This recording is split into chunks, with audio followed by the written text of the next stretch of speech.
बिस्मिल्लाहिर्रहमानिर्रहीम। अस्सलाम वालेकुम डियर स्टूडेंट्स। आज हम रिमेनिंग शॉर्ट क्वेश्चंस को डिस्कस करेंगे।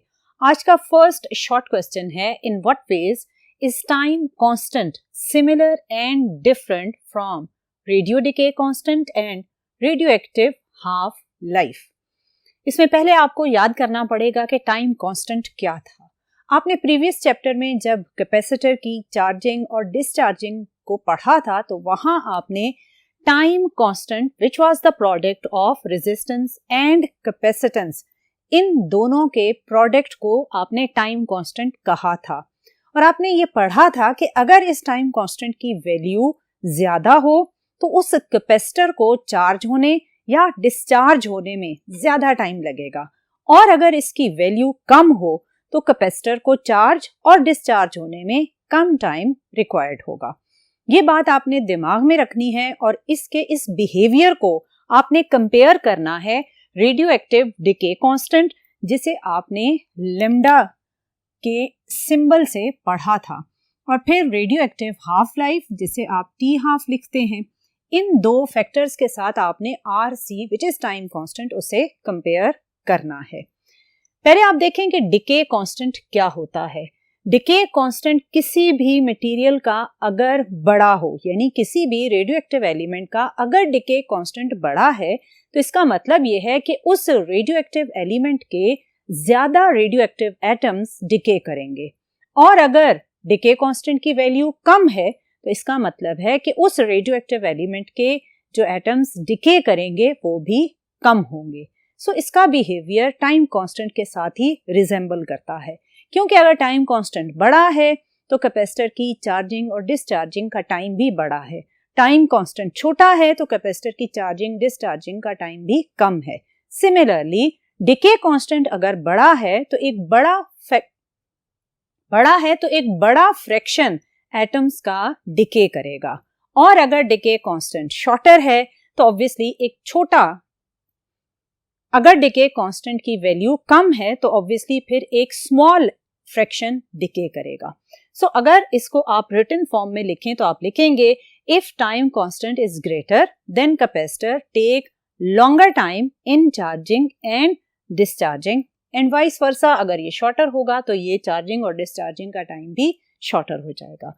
Similarly if decay constant is greater number of atoms will decay, and vice versa. अगर डिके कांस्टेंट ग्रेटर ना हो, स्मॉलर हो, तो फिर स्मॉलर नंबर ऑफ एटम्स क्या करेंगे, डिके करेंगे। सो इसका मतलब डिके कांस्टेंट और टाइम कांस्टेंट का बिहेवियर एक जैसा होता है।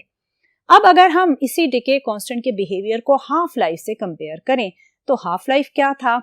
हाफ लाइफ वो टाइम पीरियड होता है जिसमें हाफ लाइफ वो टाइम होता है जिसमें किसी भी रेडियोएक्टिव एलिमेंट्स के हाफ न्यूक्लियाई डिके कर जाते हैं। सो अगर आप ये कहें कि हाफ लाइफ वो टाइम है during which half of the atoms will decay, whereas time constant is the time in which capacitor charges और discharges. So ये दोनों obviously हैं तो टाइम ही, लेकिन हाफ लाइफ कौन सा टाइम है जिसमें हाफ एटम्स डिके कर जाते हैं, और टाइम कांस्टेंट कौन सा टाइम है, ये वो टाइम है जिसमें कैपेसिटर की चार्जिंग या डिस्चार्जिंग होती है। सिमिलरली अगर आप हाफ लाइफ और टाइम कांस्टेंट को कंपेयर करें तो अगर हाफ लाइफ की वैल्यू बड़ी है तो इसका मतलब एक बड़े टाइम के बाद उस रेडियोएक्टिव एलिमेंट के हाफ न्यूक्लियाई डिके करेंगे। सिमिलरली अगर टाइम कांस्टेंट की वैल्यू बड़ी है तो ऑब्वियसली जो कैपेसिटर की चार्जिंग और डिस्चार्जिंग का टाइम है वो भी क्या होगा, बड़ा होगा। सिमिलरली अगर किसी रेडियोएक्टिव न्यूक्लियाई की हाफ लाइफ शॉर्टर है तो इसका मतलब एक छोटे टाइम इंटरवल में उसके हाफ एटम्स डिके कर जाएंगे और हाफ अनडिकेड होंगे। सिमिलरली अगर टाइम कांस्टेंट शॉर्टर है तो कैपेसिटर की चार्जिंग और डिस्चार्जिंग में भी टाइम कम लगेगा। सो ये तो था कि टाइम का बिहेवियर हाफ लाइफ और टाइम कांस्टेंट में किस तरह का होगा। अब अगर आप डिपेंडेंस देखें तो हाफ लाइफ किसी भी एलिमेंट की फिजिकल कंडीशन, जिसका मतलब है टेम्परेचर, उस पर डिपेंड नहीं करती। और जो टाइम कांस्टेंट RC है ये कैपेसिटर के टेम्परेचर पर डिपेंड करता है, क्योंकि अगर टेम्परेचर ज्यादा हो तो रेजिस्टेंस का फैक्टर ज्यादा हो जाता है, और अगर टाइम कम हो और अगर टेम्परेचर कम हो तो रेजिस्टेंस की वैल्यू कम हो जाती है। सो यहाँ पर इनका बिहेवियर डिफरेंट है। Half life independent of temperature है, जबकि time constant dependent on the temperature है। सिमिलरली इसमें अगर आप डिके कांस्टेंट को देखें तो decay constant radio active element की नेचर पर डिपेंड कर रहा था, और अगेन टाइम कांस्टेंट भी टेम्परेचर पर डिपेंड कर रहा है। सो इन दोनों में आपके पास दोनों हाफ लाइफ और दूसरा कौन सा फैक्टर था, दूसरा था आपके पास डिके कांस्टेंट। इन दोनों को आपने time constant which was the product of R and C के साथ कंपेयर करके देखा कि दोनों में क्या सिमिलैरिटीज हैं और क्या डिफरेंसेस हैं। ये था आपके पास क्वेश्चन नंबर 11। अब मूव करते हैं नेक्स्ट बोर्ड पर और देखते हैं कि रिमेनिंग शॉर्ट क्वेश्चंस क्या हैं। जी dear student, next short question gamma decay से लिंक्ड है। इसमें पूछा गया what happen to the atomic number of a nucleus that emits gamma rays photon. जब आपको टॉपिक पढ़ाया गया था तो आपको बताया गया कि गैमा रे फोटोन या गैमा डिके जब भी होता है तो न्यूक्लियस में एज सच कोई भी चेंज नहीं आता। कोई भी ऐसी सिचुएशन जहां पहले अल्फा या बीटा डिके हो रहे होते हैं तो इस प्रोसेस में हीट एनर्जी जनरेट होती है। अल्फा और बीटा डिके में जनरेट होने वाली हीट एनर्जी न्यूक्लियस को एक्साइटेड स्टेट में ले जाती है। जब कोई भी एक्साइटेड न्यूक्लियस डी एक्साइट करता है तो इस डी एक्साइटेशन के प्रोसेस में जो वो फोटोन इमिट करता है वो फोटॉन्स कहलाते हैं गैमा रे फोटोन।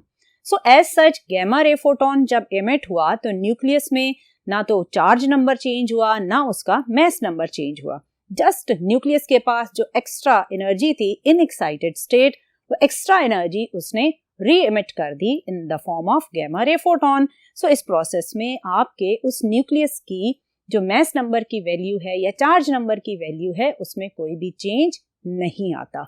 सो आप कहेंगे gamma rays are emitted due to the de excitation of an excited nucleus. So in this process, just energy of excited nucleus is released in the form of gamma ray photon without any change in atomic number. ये तो एक simple सा short question था। अब next short question number 13 देखते हैं। वो कह रहा है explain why neutron activated nuclei tends to decay by negative beta decay rather than positive beta decay. इसमें आपसे ये पूछा गया कि वो न्यूक्लियस जिसमें न्यूट्रॉन नंबर ज्यादा होता है वो नेगेटिव बीटा डिके क्यों करता है, वो पॉजिटिव बीटा डिके क्यों नहीं करता।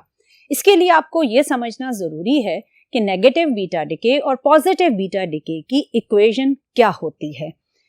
जब आपके पास नेगेटिव बीटा डिके होता है तो उसमें बेसिकली एक न्यूट्रॉन डिके करता है। जब एक न्यूट्रॉन डिके करता है इनसाइड द न्यूक्लियस तो वो एक इलेक्ट्रॉन और एक पॉजिट्रॉन जनरेट करता है। ये जो इलेक्ट्रॉन है इसे आप नेगेटिव बीटा कहते हैं।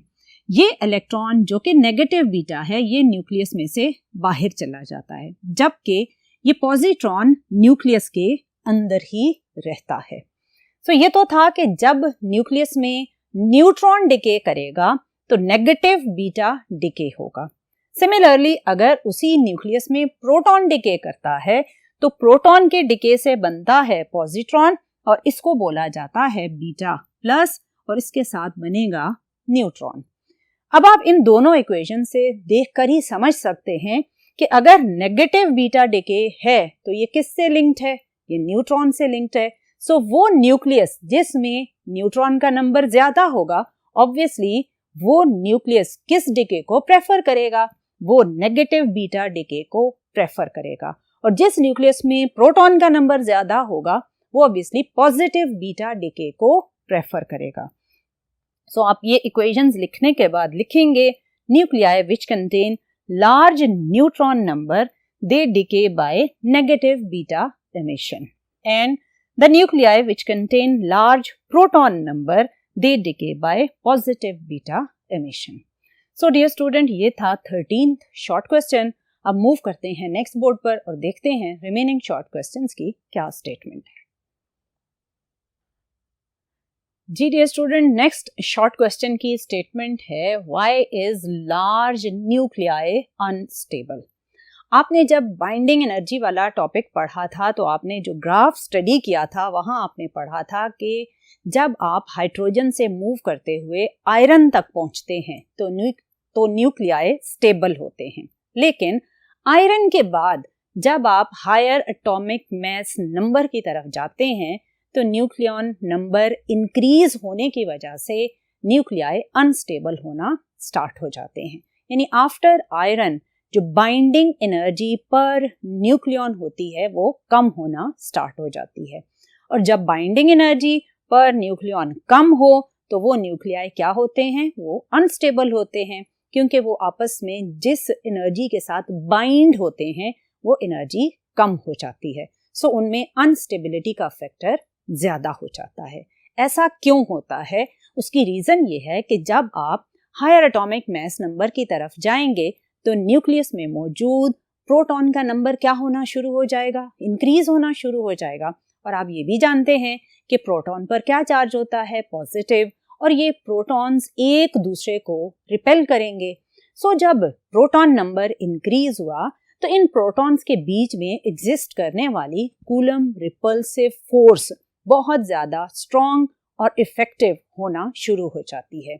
इस कूलम रिपल्सिव फोर्स के स्ट्रॉन्ग होने की वजह से उन न्यूक्लियॉन्स की आपस में बाइंडिंग एनर्जीज कम होना शुरू हो जाती हैं और ये स्ट्रॉन्ग रिपल्सिव फोर्स उस न्यूक्लियस को अनस्टेबल कर देती है. सो इसकी basic reason Coulomb repulsive force and weak binding energy है फॉर हेवियर न्यूक्लियस. सो आप लिखेंगे binding energy per nucleon for larger nuclei is less than the binding energy of lighter nuclei. फिर आप second point ये लिखेंगे कि in heavier nuclei Coulomb repulsive force is greater. Why? Due to the large number of protons. This strong repulsive force will make the nuclei unstable. यहाँ आप make का word add कर दें, will make the nuclei unstable. So Coulomb repulsive force और binding energy responsible हैं किसी भी heavier nuclei को unstable करने के लिए. अब देखते हैं 15 short question की स्टेटमेंट. इसमें आपसे कहा गया what happens to atomic and mass number of a nucleus that. Part A में वो कह रहा है कि अगर वो न्यूक्लियस इमिट करता है एक इलेक्ट्रॉन को तो बताएं फिर उसके एटॉमिक और मास नंबर में क्या चेंज आएगा. फिर वो कहता है कि अगर वो न्यूक्लियस एक इलेक्ट्रॉन को कैप्चर कर लेता है तो फिर मास और एटॉमिक नंबर में क्या चेंज आएगा. फिर सी पार्ट में वो कह रहा है कि वो न्यूक्लियस अगर एक अल्फा पार्टिकल को एमिट करता है तो फिर एटॉमिक नंबर और मास नंबर में क्या चेंज आएगा. सो पहले पार्ट ए देख लेते हैं जिसमें वो कह रहा है एमिट्स एन इलेक्ट्रॉन. इलेक्ट्रॉन क्या होता है, वो बीटा पार्टिकल होता है, तो सिंपली ये एमिशन ऑफ बीटा पार्टिकल है. सो आप लिखेंगे कि ये क्या है, ये एक बीटा डिके है. और अभी मैंने आपको प्रीवियस शॉर्ट क्वेश्चन में बताया कि बीटा डिके में क्या हो रहा होता है, बेसिकली न्यूक्लियस के अंदर मौजूद एक न्यूट्रॉन डिके कर रहा होता है एक बीटा पार्टिकल में और एक पॉजिट्रॉन में. अब यहाँ पर जब ये बीटा पार्टिकल उस न्यूक्लियस से बाहर आ जाएगा तो अंदर उसमें क्या चेंज आएगा. ये न्यूट्रॉन भी डिके हो गया, ये बीटा पार्टिकल भी न्यूक्लियस से बाहर आ गया. ये जो पॉजिट्रॉन है ये तो न्यूक्लियस के अंदर ही रहा. सो इसकी वजह से जो चार्ज नंबर या नंबर ऑफ प्रोटॉन है वो ऑब्वियसली वन टाइम इंक्रीज हो जाएगा. सो Z, which is the number of proton, which is the charge number, because of this positron, it will be increased by a factor of 1, which is Z plus 1. लेकिन जो इसका mass number है उसमें कोई भी change नहीं आएगा. उसकी क्या वजह है? उसकी वजह ये कि एक न्यूट्रॉन अगर न्यूक्लियस में से कम हुआ है तो एक पॉजिट्रॉन आ भी तो गया है और A क्या होता है? A होता है N plus Z. सो अगर n-1 हुआ है तो z क्या हो गया है, z+1 हो गया है। सो इसमें ये -1 और ये +1 कैंसिल हो जाएंगे और ये रहेगा क्या, ये n+z ही रहेगा। सो न्यूक्लियस में जब न्यूट्रॉन डिके करता है इन the form of beta decay तो उसके एटॉमिक मास नंबर में कोई भी चेंज नहीं आता, क्योंकि एटॉमिक मास नंबर होता है सम ऑफ न्यूट्रॉन्स एंड प्रोटॉन्स।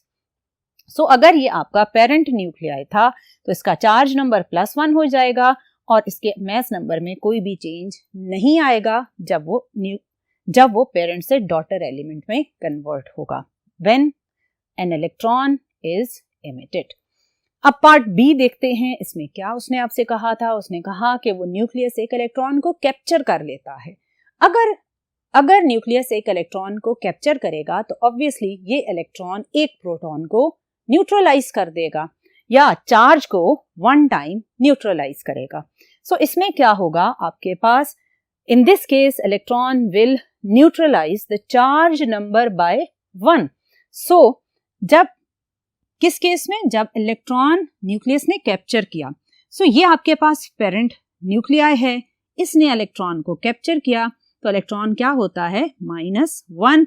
सो आपका जो चार्ज नंबर है वो Z-1 हो जाएगा, जबकि एटॉमिक मास नंबर पे ऑब्वियसली कोई भी चेंज नहीं आएगा, क्योंकि इलेक्ट्रॉन कैप्चर करने से ना तो न्यूट्रॉन नंबर चेंज हो रहा है और ना ही प्रोटॉन नंबर चेंज हो रहा है। जस्ट आपका जो चार्ज नंबर ऑफ न्यूक्लियाई है वो -1 हो जाएगा।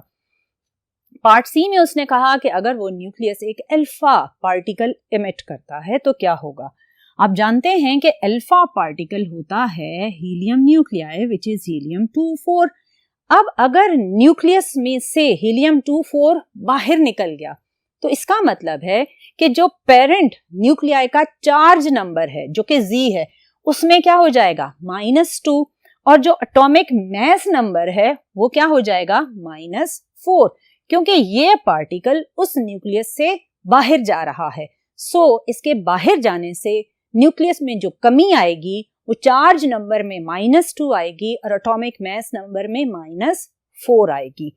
सो जब ये पेरेंट न्यूक्लियाई अल्फा डिके को यानी अल्फा पार्टिकल को एमिट करेगा तो इसका Z-2 हो जाएगा, जबकि A क्या हो जाएगा, -4, और इस चेंज से आपके पास बनेगा डॉटर न्यूक्लियाई। ये था आज का क्वेश्चन नंबर 15। अब मूव करते हैं फर्स्ट बोर्ड पर और लास्ट शॉर्ट क्वेश्चन की स्टेटमेंट देखते हैं। जी dear student, last short question में आपसे कहा गया how many alpha decay occurs in the decay of thorium into lead, यानी अगर ये थोरियम लेड में कन्वर्ट होता है तो कितने अल्फा डिके होने के बाद ये लेड में चेंज हो जाता है। सो हम step by step alpha decay check करते हैं और देखते हैं कि कब ये 90 से 82 और 230 से 214 वाले एटॉमिक मास नंबर में कन्वर्ट होगा। जब फर्स्ट अल्फा डिके हुआ थोरियम में तो आप जानते हैं कि अल्फा डिके में हीलियम-2,4 के अकॉर्डिंग जो चार्ज नंबर है वो -2 और जो मास नंबर है वो -4 के अकॉर्डिंग चेंज हो जाता है पेरेंट एलिमेंट का। सो यहाँ पर थोरियम एक पेरेंट एलिमेंट है। जब इसमें हुआ अल्फा डिके तो 90 -2 होगा और 230 -4 होगा। सो आपके पास मास नंबर हो जाएगा 226 और एटॉमिक नंबर हो जाएगा 88। सो 88 और 226 के साथ जो आपको एलिमेंट मिलेगा वो है रेडियम। सो जो फर्स्ट अल्फा डिके हुआ तो थोरियम चेंज हो गया रेडियम में। अब रेडियम फर्दर एक और अल्फा डिके करेगा तो कन्वर्ट हो जाएगा रेडॉन में। जब ये डिके करेगा तो 88 में से आप करेंगे -2 विच इज 86 और 226 में आप करेंगे -4 तो इट विल बी 222। और फर्दर जब ये एक और अल्फा डिके करेगा तो आपके पास 86 -2 से ये प्लोनियम में चेंज होगा जिसका एटॉमिक नंबर होगा 84 और एटॉमिक मास नंबर 222 -4 होकर हो जाएगा 218। अब इसका फर्दर अल्फा डिके होगा, इसमें 84 -2 होकर हो जाएगा 82 और 218 हो जाएगा -4 होकर 214। और ये आपके पास 82 and 214 according to the question है। और ये आपके पास लेड एलिमेंट है जो 1, 2, 3, 4 अल्फा डिके के बाद बना। सो थोरियम में जब 4 अल्फा डिके हो जाते हैं तो वो कन्वर्ट हो जाता है लेड में। ये था आज का लास्ट शॉर्ट क्वेश्चन। इंशाल्लाह आने वाले लेक्चर्स में मजीद डिफरेंट कॉन्सेप्ट्स के साथ मिलेंगे। टिल नेक्स्ट लेक्चर, अल्लाह हाफिज।